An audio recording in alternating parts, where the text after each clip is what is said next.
संत रविदास जयंती है आज। 16वीं सदी के बड़े भक्ति मार्गी संत रविदास मौजूदा चुनावी माहौल के लिहाज से बेहद अहम हो गए हैं। सभी नेता संत रविदास के प्रति अपनी आस्था का इजहार जोर शोर से कर रहे हैं। थोड़ी देर पहले पीएम मोदी दिल्ली के रविदास मंदिर में पहुंचे थे, जहां उन्होंने संत की प्रतिमा के सामने मत्था टेका। मंदिर में उन्हें रविदास की एक प्रतिमा भेंट की गई। इसके बाद पीएम ने मंदिर में मौजूद भक्तों के बीच बैठकर करताल भी बजाई। उधर पंजाब के सीएम चन्नी आज सुबह वाराणसी पहुंच गए। चन्नी ने संत रविदास धाम में मत्था टेका। दरअसल संत रविदास दलित समुदाय के थे। चुनावी सियासत में दलित आबादी को लुभाने की वैसे भी भरपूर कोशिशें होती रहती हैं, लेकिन पंजाब के लिहाज से संत रविदास बेहद अहम है, क्योंकि पंजाब में देश की सबसे ज्यादा करीब 32% दलित आबादी रहती है।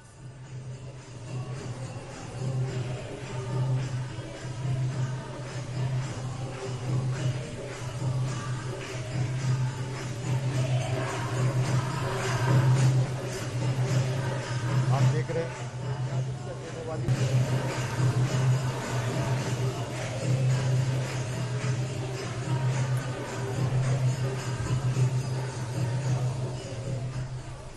आप देख रहे हैं। तो ये 3 तस्वीरें जहां देखिए पीएम ने आज पूजा पाठ की, अर्चना किया, वहीं पीएम ने मंजीरा भी बजाया। ये तस्वीरें भी आपके सामने रख रहे हैं। जब प्रधानमंत्री नरेंद्र मोदी वहां पहुंचे तो उन्हें एक मूर्ति भी भेंट की गई।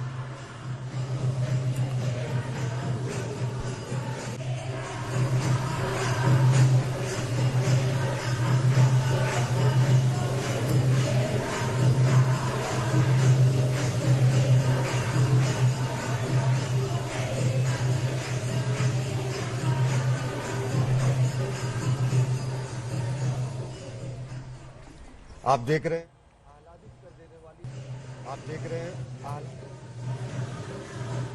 तो छेना बजाया जा रहा है। ये अगर हम माने अश्वनी तो तो ये 3 तस्वीरें हम रख रहे हैं। आज का दिन इस लिहाज से महत्वपूर्ण। देखिए प्रधानमंत्री नरेंद्र मोदी रविदास जयंती पर पहुंचते हैं और वहां पहुंचने के बाद बाकायदा पूजा अर्चना करते हुए, कीर्तन करते हुए, भजन करते हुए प्रधानमंत्री नरेंद्र मोदी की तस्वीरें वहां मौजूद उपस्थित सभी लोगों के साथ बैठकर कीर्तन करते हुए प्रधानमंत्री नरेंद्र मोदी। वहीं उन्हें मूर्ति भी भेंट की गई। ये तस्वीरें भी आपके सामने रख रहे हैं। तो वहीं जहां आज प्रधानमंत्री नरेंद्र मोदी पहुंचे, वहीं आज कई जगह से ऐसी तस्वीर देखिए सामने आने वाली हैं। कुछ प्रोग्राम आगे भी हैं जहां रविदास जयंती के मौके पर कई राजनेता पहुंचने वाले हैं। और ये सीधी तस्वीरें बनारस की दिखा रहे हैं। उत्तर प्रदेश के मुख्यमंत्री योगी आदित्यनाथ रविदास मंदिर पहुंचे हैं। ये सीधी तस्वीरें हम आपको दिखा रहे हैं। रविदास जी की जयंती के इस पावन मौके पर तमाम राजनीतिक दल अलग अलग जगहों पर रविदास मंदिर पहुंच रहे हैं। हमने आपको प्रधानमंत्री नरेंद्र मोदी की तस्वीर दिखाई। अब ये जो तस्वीर आप देख रहे थे, इसमें योगी आदित्यनाथ भी पहुंचे हैं, पूजा अर्चना करते हुए वो नजर आ रहे हैं। आज उनके कई कार्यक्रम चल रहे हैं, लेकिन शुरुआत रविदास मंदिर से, जहां सीएम योगी भी पहुंचे और वहां अब पूजा पाठ करते हुए वो तस्वीरें भी हम आपको दिखाएंगे। ये सीधी तस्वीरें दिखा रहे हैं बनारस से, जहां पर सीएम योगी को आप तस्वीरों में देख रहे हैं। अभिषेक हमारे साथ जुड़ चुके हैं और अपडेट के साथ। अभिषेक,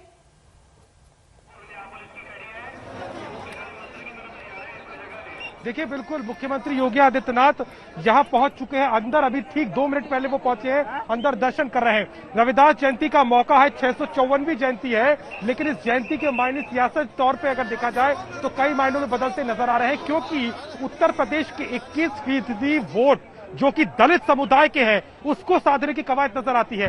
तो वहीं दूसरी तरफ पंजाब के 32% दलितों को साधने की कवायद में पंजाब के मुख्यमंत्री चरणजीत सिंह चन्नी भी यहां पहुंचे थे। सुबह 4 बजे दर्शन किए हैं और उसके बाद दोपहर में 11:30 बजे राहुल गांधी, प्रियंका गांधी भी यहां पर मौजूद रहेंगे। लेकिन जो तस्वीरें अभी की है वो दिखा रही है कि सीएम योगी आदित्यनाथ की मौजूदगी वाराणसी, जो कि खुद प्रधानमंत्री नरेंद्र मोदी का संसदीय क्षेत्र है, वहां पर, और खास तौर पर रविदास जयंती के मौके पर, क्योंकि हमने देखा दिल्ली में जिस तरीके से प्रधानमंत्री की मौजूदगी है, लेकिन वाराणसी में तीर गोवर्धनपुर में यहां पर पहुंच के मुख्यमंत्री ने सीधे तौर पर एक संदेश दिया है। अभी अभी पहुंचे हैं, इसके बाद में वो लंगर चखेंगे और गुरुओं से मुलाकात होगी। तो सीधे तौर पर यूपी की सियासत पंजाब से होते हुए अब कहीं ना कहीं उसकी तस्वीर दिखाई देती है और मुख्यमंत्री की मौजूदगी इस बात की साथ गवाह है। जी बिल्कुल, तो ये तस्वीरें हम आपको दिखा रहे हैं वाराणसी से, जहां पर रविदास मंदिर में सीएम योगी पहुंचे। आगे क्या कार्यक्रम रहने वाला है अभिषेक?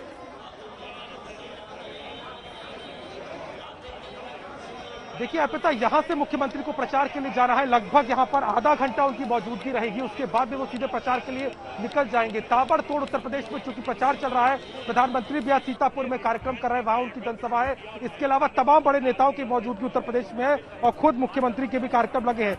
शुरुआत उन्होंने दिन की यहीं से की है। संत रविदास मंदिर में यहाँ मत्था टेक करके कहीं ना कहीं एक सियासी संदेश है। और देखिए, गुरु रविदास जयंती को लेकर के ये पहली बार नहीं है। पिछले साल भी ऐसी तस्वीरें थी जब प्रियंका गांधी यहाँ मौजूद थी, अखिलेश यादव भी आए थे।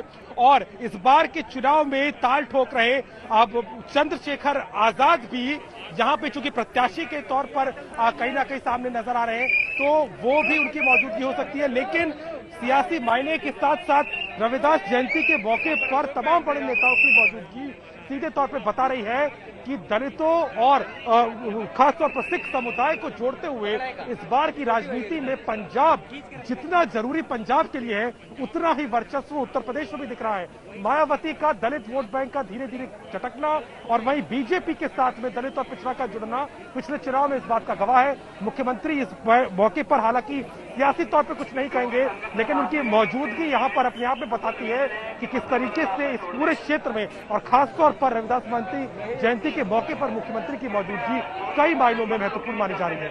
जी बिल्कुल, और देखिए, सिर्फ प्रधानमंत्री नरेंद्र मोदी ने ही, योगी आदित्यनाथ ने ही, चन्नी भी, आगे तमाम राजनीतिक दल जो हैं वो आज के मौके पर अलग अलग जगहों पर पहुंच रहे हैं। अभिषेक, योगी आदित्यनाथ की तस्वीरें तो हम देख रहे हैं, आपने आगे कार्यक्रम भी बताया उनका क्या रहने वाला है, आगे क्या शेड्यूल और राजनेताओं का है, क्योंकि आज ज्यादातर राजनेता रविदास मंदिर पहुंचेंगे उनकी जयंती पर।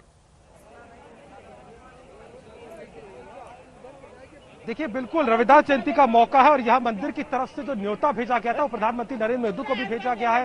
इसके अलावा अखिलेश यादव और जयंत चौधरी को भी न्योता भेजा गया। हालांकि उनके आने की कोई सूचना फिलहाल नहीं है। आम आदमी पार्टी के सांसद उत्तर प्रदेश प्रभारी संजय सिंह भी यहाँ पर पहुंचेंगे, उनकी भी मौजूदगी यहाँ पर होगी। लेकिन मुख्यमंत्री का आना सबसे पहले रविदास जयंती के मौके पर इस मंदिर में मत्था टेकना, उसके पहले चरणजीत सिंह चन्नी आए थे। सुबह तड़के 4 बजे ही वो इस मंदिर में मौजूद थे। यहाँ पर उन्होंने दर्शन किए और दर्शन करने के बाद ठीक सीधे प्रचार के लिए निकल गए।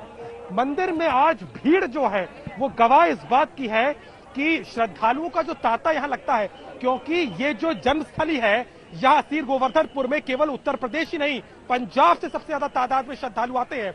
तो उन श्रद्धालुओं और उस समाज के लोगों का जो जुड़ाव है और जो कहीं ना कहीं संत रविदास के प्रति आस्था है, उसकी तस्वीर है ये कि आज जो भीड़ है वो सबसे ज्यादा दिखाई दे रही है।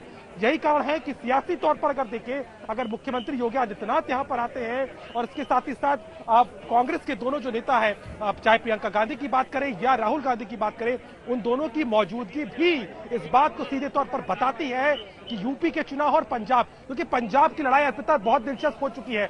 32% वहां पर तादाद है दलितों की।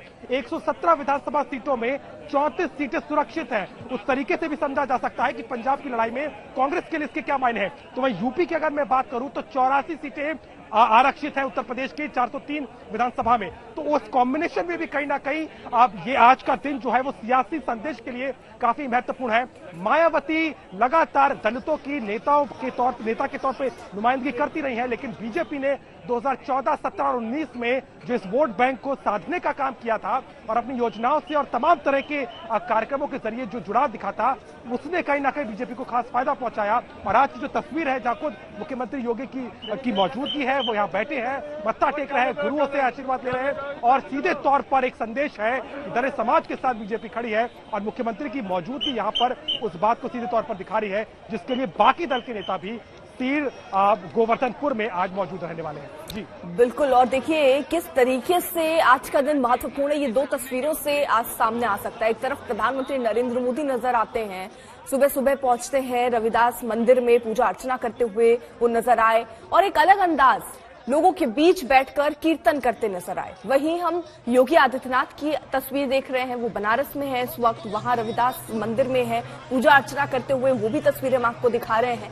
तो अभिषेक, ये दो तस्वीरें बहुत महत्वपूर्ण, लेकिन इसी के साथ साथ चन्नी हो, आम आदमी पार्टी के नेता हो, वो भी रविदास जयंती पर मंदिर में जा रहे हैं, मत्था टेक रहे हैं। लेकिन अब सवाल यही है कि आखिरकार जो दलित कार्ड या राजनीति एक तरीके से कह सकते हैं जो चला जा रहा है, किसको कितना फायदा होता है, क्योंकि चुनावी मौसम में हर चीज को सीधे तौर पर चुनाव से जोड़कर ही देखा जाता है। और ऐसे में ये दो महत्वपूर्ण तस्वीरें, जहां दिल्ली में प्रधानमंत्री नरेंद्र मोदी की उपस्थिति दर्ज हुई, रविदास मंदिर में वो पहुंचे, लोगों के बीच कीर्तन करते हुए प्रधानमंत्री नरेंद्र मोदी की तस्वीरें, वहीं वाराणसी में रविदास मंदिर में पहुंचे हैं सीएम योगी और सीधा संदेश बीजेपी की तरफ से ये कि वो दलितों के साथ है। और यही संदेश देने के लिए हर पार्टियां इस वक्त लगी है, चाहे वो चन्नी हो, आम आदमी पार्टी हो या फिर कांग्रेस हो।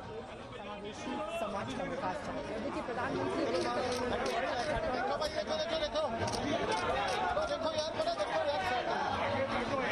अब बात पंजाबी फिल्मों के अभिनेता और लाल किला हिंसा के आरोपी दीप सिद्धू की। कल देर शाम सोनीपत के पास एक सड़क हादसे में दीप सिद्धू की दुखद मौत हो गई।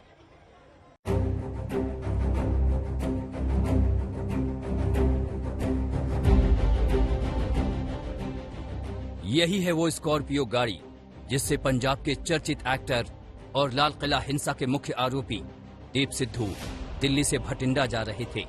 लेकिन दीप सिद्धू अपनी मंजिल पर पहुंच पाते इससे पहले ही कुंडली मानेसर पलवल एक्सप्रेसवे पर दीप की कार सड़क किनारे खड़े इसी ट्रक से टकरा गई और अस्पताल पहुंचने से पहले ही उनकी जान चली गई। दीप के साथ कार में बगल की सीट पर उनकी एक्ट्रेस दोस्त रीना राय भी सवार थी, लेकिन हादसे में वो बाल बाल बच गई। अभी तक हमारी इन्वेस्टिगेशन में आया है कि ये रोड साइड एक्सीडेंट का केस है और हम उसी की जो धाराएं हैं उनमें अपनी एफआईआर रजिस्टर कर रहे हैं और बाकी सुबह पोस्टमार्टम होगा और आगे की जो भी कार्रवाई है वो हम करेंगे। स्कॉर्पियो की हालत देखिए, आपको अंदाजा हो जाएगा कि हादसा कितना भीषण था। गाड़ी की ड्राइवर सीट वाला हिस्सा यानी जिधर दीप सिद्धू सवार थे वो पूरी तरह चकनाचूर हो चुका है, लेकिन बाईं तरफ के हिस्से को ज्यादा नुकसान नहीं हुआ है। इस वजह से दीप की दोस्त रीना राय को मामूली चोटें आई हैं। कार की टक्कर कितनी भयानक थी उसका अंदाजा ट्रक के इस हिस्से को देखकर लगा सकते हैं। जिधर स्कॉर्पियो की टक्कर हुई, हादसे के बाद से ट्रक के ड्राइवर का कोई अता पता नहीं है। स्कॉर्पियो का जो दाहिना हिस्सा है वो यहाँ की तरफ आया, स्कॉर्पियो का दाहिना हिस्सा यहाँ आया और अंदर की तरफ घुसती चली गई स्कॉर्पियो। यही वजह है, हमने जैसे दिखाया था स्कॉर्पियो का जो ड्राइविंग साइड है उसकी हालत बेहद खराब है, यानी 100% डैमेज है, उसमें एयर बैग्स तक निकले हुए। दीप सिद्धू पंजाब के अमरगढ़ से अकाली दल के उम्मीदवार सिमरनजीत सिंह मान के लिए प्रचार कर रहे थे। 13 फरवरी को वो ओटीटी के किसी प्रोग्राम के सिलसिले में गुरुग्राम आए हुए थे। आज उन्हें भटिंडा में राजनीतिक कार्यक्रम में हिस्सा लेना था। इसी सिलसिले में वो अपनी एनआरआई दोस्त रीना के साथ खुद ही ड्राइव करते हुए भटिंडा जा रहे थे, लेकिन रात के करीब 8 से 8:30 बजे के बीच ये जानलेवा हादसा हो गया। हादसे की खबर लगते ही स्थानीय पुलिस एक्शन में आई। रात के करीब 9 बजे जब दीप और रीना को अस्पताल लाया गया तो डॉक्टरों ने दीप को ब्रॉड डेड घोषित कर दिया। डॉक्टरों के मुताबिक उनके सिर में गंभीर चोट थी। हमारा इनिशियल एग्जामिनेशन जो medical officer doctor Ravi Dangi ने किया और उसके बाद जैसे बॉडी को मैंने भी देखा तो ऐसा ही लग रहा था कि वो head injury is the reason for his death थे और उनको क्लियर विजिबल वुंड फोरहेड पे थे और bleeding through his ears and nose it was present. Deep Sidhu के फोरहेड पे बहुत क्लियर सीवियर इंजरी था और संभवतः इनिशियल मेडिकल एग्जामिनेशन में डॉक्टर्स ये कह रहे हैं कि संभवतः इसकी वजह से ही दीप सिद्धू की मौत हुई होगी। उनके साथ जो महिला मित्र थी उनकी रीना राय, उनके बारे में ये बताया जा रहा है। डॉक्टर नितिन फलसवाल ने आज तक को बताया कि उन्हें कोई विजिबल एक्सटर्नल इंजरी नहीं थी। हालांकि उनको फर्दर मेडिकल एग्जामिनेशन के लिए रिकमेंड किया गया है। तमाम मेडिको लीगल प्रोटोकॉल्स पूरे करने के बाद रीना राय को भी यहाँ इस खरकोदा हॉस्पिटल से, इस हेल्थ सेंटर से रिलीज कर दिया गया है और दीप सिद्धू की जो बॉडी है वो डिक्लेयर्ड डेड, ब्रॉड डेड बताई गई थी, यानी कि जब बॉडी उनकी यहाँ लाई गई तब उनकी मौत हो चुकी थी। पुलिस के मुताबिक पहली नजर में यह हादसे का केस है, लेकिन दीप सिद्धू के दोस्त हादसे पर शक जाहिर कर रहे हैं। सीट बेल्ट लगी हुई हो तो आदमी का जो माउथ है वो पिछली तरफ चला जाए, सीट के ऊपर से पलट जाए, ये मुमकिन नहीं है। वो जो कंडीशन है बॉडी की उसमें जो मिली है उससे लगता है मैं कुछ है इसमें, इसीलिए हम जांच की। दीप सिद्धू पंजाबी फिल्मों के जाने माने एक्टर थे, लेकिन किसान आंदोलन के दौरान वो देश भर में चर्चित हो गए। पुलिस ने उन्हें लाल किला हिंसा का मुख्य आरोपी बनाया था और वो 70 दिन जेल में भी रहे। फिलहाल वो जमानत पर बाहर थे। खरखौदा हरियाणा से तंसीम हैदर और अमित भारद्वाज के साथ आज तक ब्यूरो।